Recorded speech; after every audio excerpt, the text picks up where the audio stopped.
My name is Ellie. I'm 36 years old and I work as a financial manager at a small investment firm in Charlotte, North Carolina.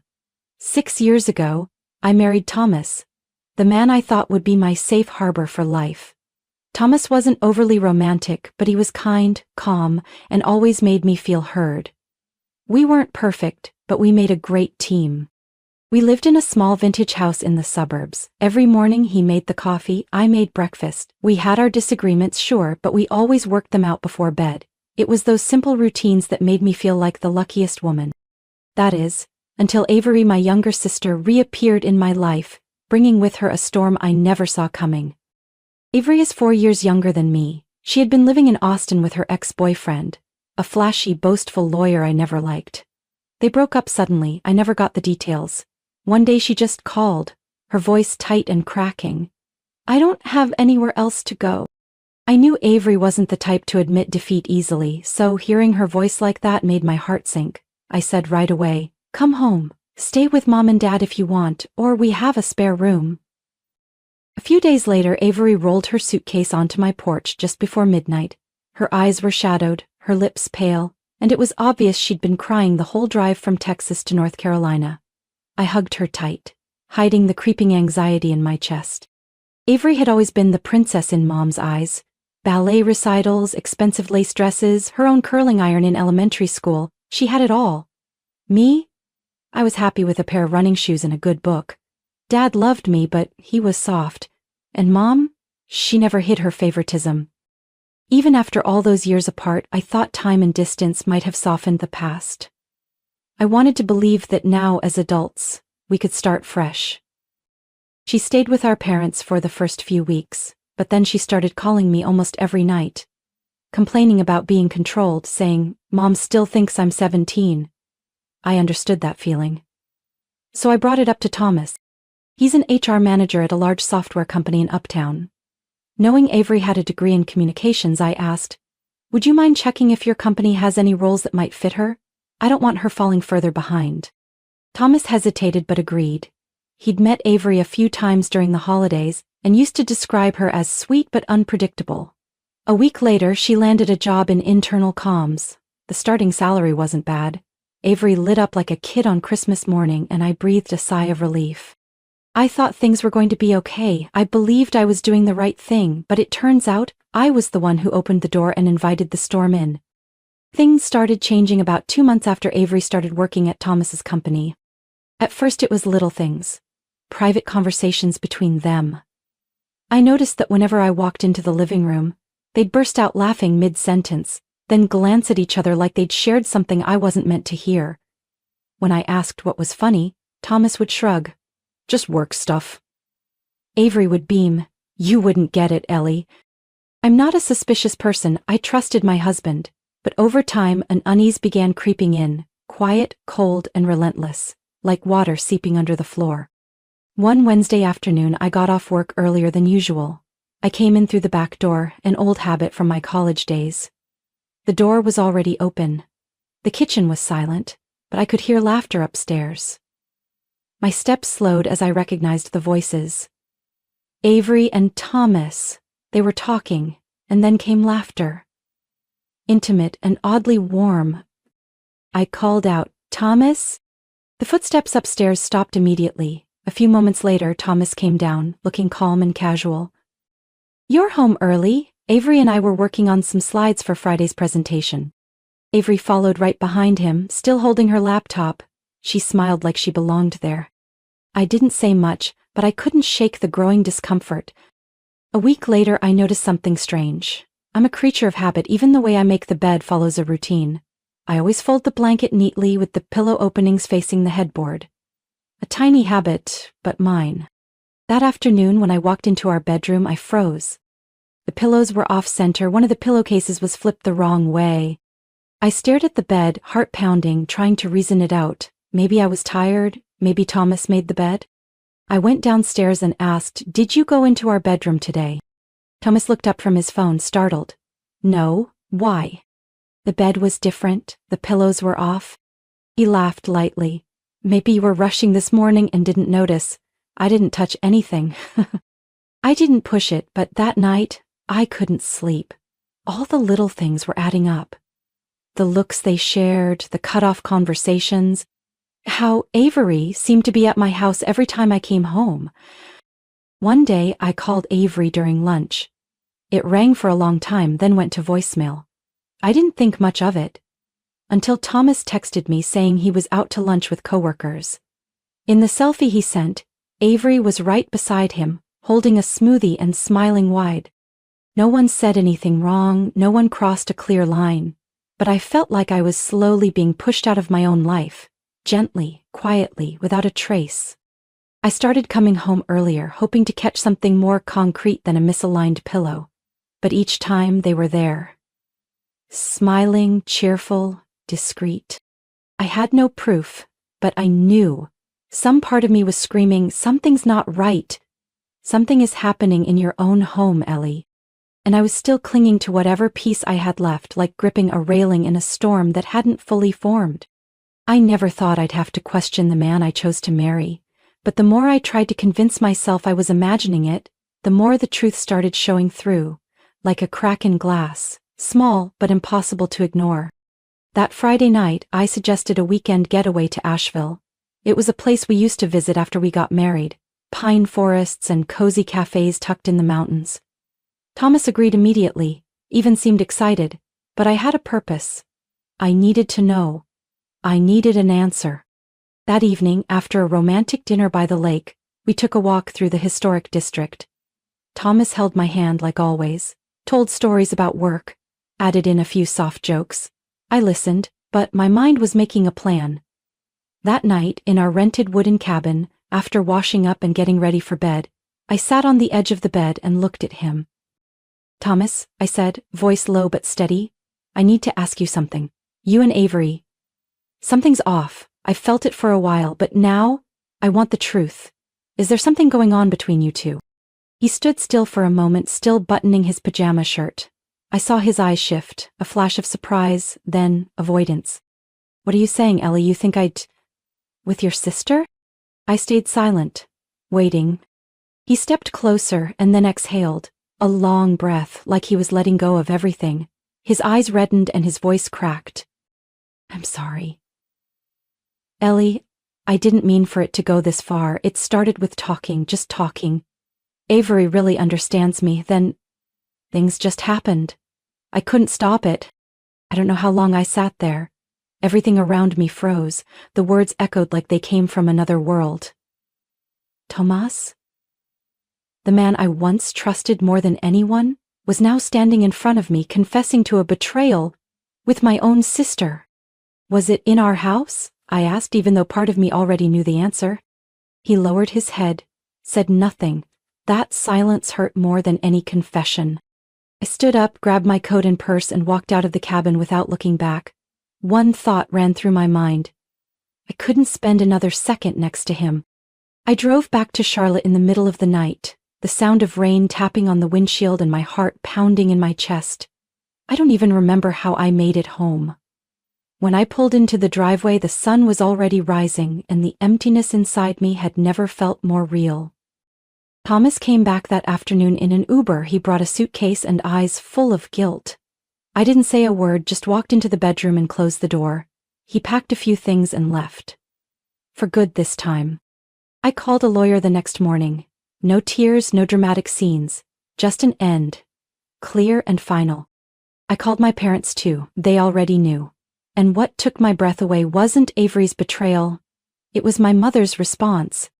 It's unfortunate, Ellie, but she deserves to be happy too. You and Thomas weren't the same anymore. Maybe things happen for a reason.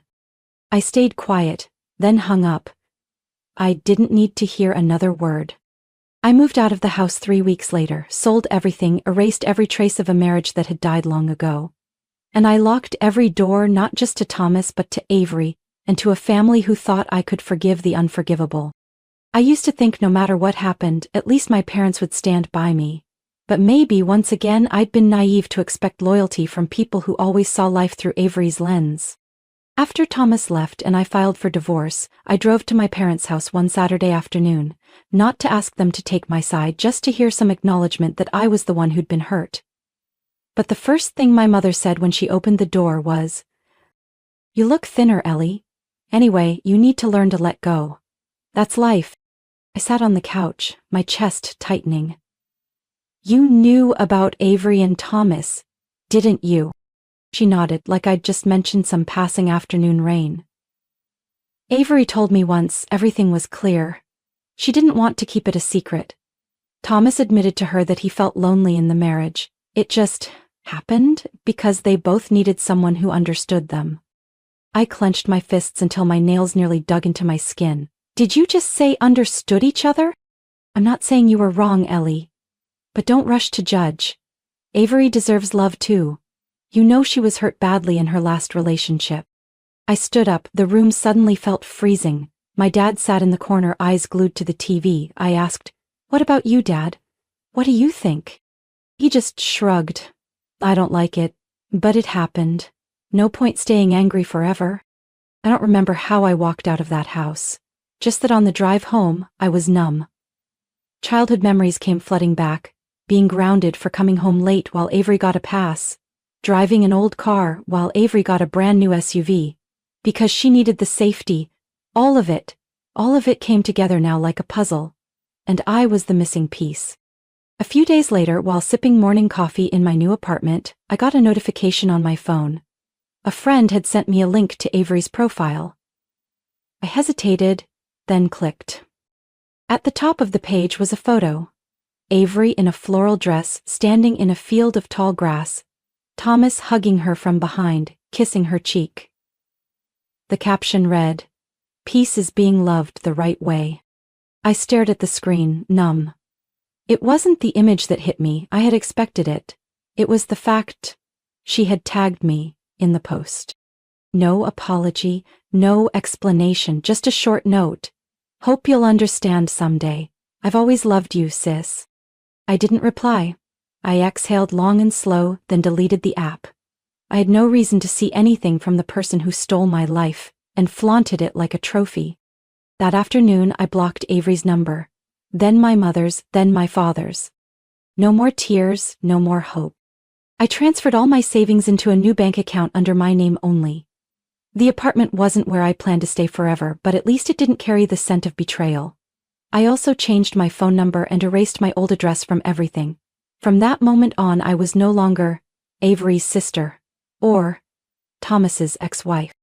I left Charlotte on a drizzly October morning, red leaves drifting gently across the hood like a quiet goodbye. I didn't tell anyone, no friends, no coworkers, and certainly not my family. I cleared my location history, closed every social media account, and drove straight to Vermont, a place I'd only been once as a child but always dreamed of returning to. I rented a small cabin on the outskirts of Burlington, near Lake Champlain. No one here knew who I was, and I didn't need to be anyone. Just Ellie. The woman learning how to breathe again after a storm called Betrayal. The first few months, I barely left the house. I walked by the lake, wrote in my journal, and read more than I ever had. But one sleepless night, I looked at myself in the mirror and realized, if I didn't get up, the past would consume me. So I called the local therapy center and booked my first appointment. My therapist's name was Melissa, a woman in her 40s with kind eyes and a voice like a rainy afternoon lullaby. For nearly a year I went every week, slowly peeling back layers of anger and pain. Some days I sat in silence, some days I cried until I couldn't speak. But I kept going, because I knew only by facing it could I truly move on. About 10 months in, Melissa gently suggested I open myself to life again. "Ellie, you've come far enough to stop being the victim. It's time to choose what you want, not just avoid what you fear."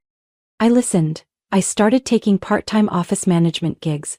Nothing huge, but enough to feel like I was rebuilding, brick by brick. Then, one late autumn afternoon, I stopped by an Italian restaurant to reserve a table for our company's Christmas dinner. That's when I met James. He was the owner and the head chef. Tall, a bit scruffy, his shirt sleeves rolled up, revealing a small scar on his left elbow. He smiled and asked me what dish I liked best. A simple question, but his voice was anything but ordinary. We only talked for a moment, but a few days later I came back. Not to book anything, just to try the lasagna he said was made from his mom's recipe. After that I came every week, first by myself, Then he offered me a glass of wine. The next time, he sat with me and asked about the book I was reading. James never asked about my past, never needed to know why I came to Vermont, or why I sometimes drifted into silence mid-conversation. He was just there, close enough to feel safe, never so close that I felt smothered. We started dating officially after 4 months. 2 years later, he proposed by the lake under the first snow. I said yes, no fear, no doubt. For the first time in my life, I wasn't gambling. Now I'm 39, we have 2 sons, Caleb who's 3, and Noah who just turned 8 months. I manage operations for the restaurant chain James runs with his twin brother Josh. Life is busy, sometimes chaotic, but full of laughter and sticky little hands, giving unexpected hugs. I don't look back anymore. I don't need to. Everything I lost led me here, to a real home, a real family, and a love I no longer have to question. I thought I'd close that door to the past forever, locked it like an old book I never wanted to reopen. But the past, like it always does, has a way of finding its way back when you least expect it. One June afternoon, just after I picked Caleb up from preschool, my phone buzzed with a delivery notification from an unnamed address. I didn't think much of it and opened the package while Noah cried for milk. Inside was a cream-colored wedding invitation adorned with pressed dried flowers, in shiny gold letters. You are cordially invited to the wedding of Star Andrews and Thomas Williams. I froze. My heartbeat slowed, refusing to believe what I was reading. But that wasn't all. Tucked inside was a handwritten letter, in my mother's handwriting. Dear Ellie, we are family. Things in the past were difficult, but family is unchangeable. We hope you'll come. Star would love for you to be a bridesmaid, just like you once chose her. Let love heal everything. I didn't know how much I was shaking as I folded the paper. One thought echoed in my mind. They really think I could stand next to Star, and smile while she walks toward the man who once called me his wife?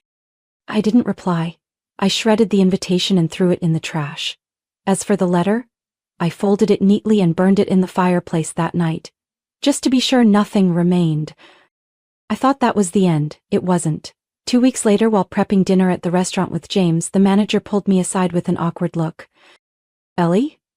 There's a man asking for you, says he's your ex-husband. I froze. And just like he said, in the back garden, where guests rarely went, Thomas was standing there.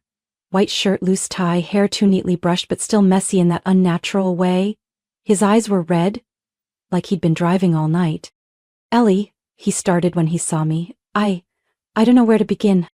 Good, then don't, I said, cold as ice. Please, just 1 minute, just to explain. I crossed my arms. You've got 1 minute, start. He took a deep breath, then said, Avery cheated. With at least 2 people. One of them was a business partner of mine. I know it's too late now, but I need closure. I need to hear you say, No, I cut him off. I don't owe you forgiveness. You want closure? Look for it in the decision you made back then. You had a wife, a home, a family, and you threw it all away for some illusion with someone who always thought the world revolved around her. And now what? Avery betrayed you just like she betrayed me. Is that clear enough? Thomas lowered his head, but I didn't stop. I don't need closure. I have a new life, a real family. What I need is for you to disappear from all of it, forever. James appeared behind me, alert. He didn't say a word, just stepped next to me and rested his hand on my shoulder. That was enough for Thomas to understand. He no longer had a place here. Before leaving, Thomas turned one last time. I truly am sorry, Ellie. I gave a faint smile. You're sorry for the consequences, not for what you did. And there's a world of difference between the two. He turned away and walked quickly toward the car parked at the end of the street. That night, I sat on the back porch, holding a mug of herbal tea, listening to Noah's soft cries from inside. James came out and sat next to me. You okay? He asked. I nodded. He came looking for closure, but I realized I never needed it because the moment I walked away from the past, I closed that chapter myself. James held my hand, and I knew there was nothing left to say. I had made the right choice, and the past was now just a lesson, not a place to return to. It's been 4 years since I said my final words to Thomas and shut the door on my blood family. I didn't think they'd ever have a reason to contact me again. But then, on a winter afternoon as snow began falling lightly in Burlington, everything changed. In the most unexpected way. I had just picked up Noah from daycare when I saw an unfamiliar email in my inbox. The subject line read, "Urgent about star, please read." Attached was a file, the sender, my mother. I was about to delete it, but something, maybe instinct, maybe just curiosity, made me pause. I opened it. Inside was a hastily written message and a photo of a medical report. No sugarcoating. Avery Starr, as she insisted on being called, was in end-stage kidney failure. Doctors said she needed a transplant as soon as possible or time was running out. At the bottom were desperate pleas. You are your sister's only hope. The doctors say immediate family members are most likely to be a match. You can get tested in Minnesota, we're not forcing you, but please, Ellie, just consider it. I set the phone down, overwhelmed by a feeling I couldn't quite name. I wasn't angry, not anymore. But I didn't feel pity either. Just a long silence, as if the universe was testing me one last time. That night I told James. He didn't overreact, he just looked at me for a long time and said, "I can't decide for you. But whatever you choose, I'll be here." It took me 3 days to decide. Then I went to the hospital in Burlington to have my blood tested, asking them to compare it with Avery's records at the hospital in Missouri. I said nothing to my mother. I replied to no one. If the results came back incompatible, it would all end there. But life isn't that simple. A week later I got a call from the transplant center. The doctor's voice was clear. "Ms. Ellie, the good news is you and the patient have an extremely rare match, almost perfect." I exhaled deeply, heart pounding so hard I had to sit down. Oddly, what made me shiver wasn't the good news. It was the fact that from this moment on, I held the life of someone who once destroyed mine. I sent a short email to my mother confirming I was a match. But I made it clear. I will come to Missouri. Alone. No kids, no James. I will go to the hospital and nowhere else, and I'm not committing to anything until I hear everything. From everyone. I took a red-eye flight and landed in freezing St. Louis. As I walked into the hospital lobby, I spotted my mother immediately. Her hair now gray, her frame thinner. My father sat nearby, his head in his hands. They stood when they saw me. "Ellie!" my mom called, her voice breaking. I didn't respond. I walked straight to the doctor's office. The meeting was quiet, broken only by the sound of papers flipping and the ticking of the wall clock. Finally, the doctor turned to me. "If you agree, we can schedule the surgery within 2 weeks. Star's condition is very critical." I nodded but said clearly, "I want to see her, just me and Avery, no one else." A few minutes later, I entered the hospital room. Avery was lying there, pale, her hair thinning, eyes a mix of relief and panic when she saw me. But instead of saying something kind, the first thing out of her mouth was, "I knew you wouldn't abandon me." I sat beside her, looked straight into her eyes and said, "Avery, you're right. I am the only one who can save you. But what you got wrong is thinking I'd do it just because we share blood." Her face went pale. I didn't stop.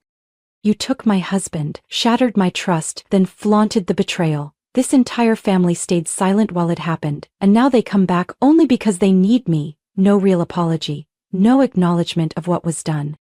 I stood up, my gaze colder than ever. "I'll think about it, but not for you, for my 2 sons. So one day they'll know their mother did the right thing, even in the most painful moment." And I walked out, leaving behind a face full of shock and fear, because for the first time, Avery realized. Every choice has a price. I returned to the hospital the next morning after a sleepless night. Not because I was uncertain, but because I wanted every word I said to be clear, calm, and impossible to misinterpret. I had lived for others once. Now, I lived to protect myself. And my children. When I entered the room, Avery was there, even thinner, her skin an eerie shade of gray under the harsh hospital lights. My parents stood on either side of her like lifeless statues, their presence suffocating and strange. But I only looked at Avery. I pulled up a chair, placed the medical file on the table beside me. No theatrics, no setup. Avery, I began, slow and steady. I got my test results, and yes, I'm a perfect match. Her eyes widened, lips trembling like she was about to cry with relief. But I didn't give her the chance. But I will not donate my kidney to you. The room froze. Avery's body went rigid. My mother gasped. Ellie, what are you saying? This is your sister's life. I turned to my mother, her eyes now wet, not with regret but with disappointment that her plan wasn't unfolding as expected. You call her my sister, the one who slept with my husband then posted pictures online like a trophy? The one who tagged me in a photo of them hugging just to prove she'd won? I looked back at Avery. She couldn't hold it together anymore. Tears streamed down her face as she reached for my hand. Ellie, I was wrong. I know. But you're the only one who can save me, please. Don't let me die. I pulled my hand away, eyes sharp as steel. You're not dying because I'm saying no. You're living the consequences of your own choices. You picked betrayal. You destroyed everything. And now, this is the result. I stood, pulled a paper from my pocket and placed it on the table, a copy of the test results. Then I looked at all three of them one final time. This is the only thing I'll leave behind. No thank yous. No further contact. And if you try to reach out again, I'll have my lawyer handle it. My mother was stunned. My father said nothing, he never did. As I turned to leave, Avery cried out behind me, voice shaking and desperate.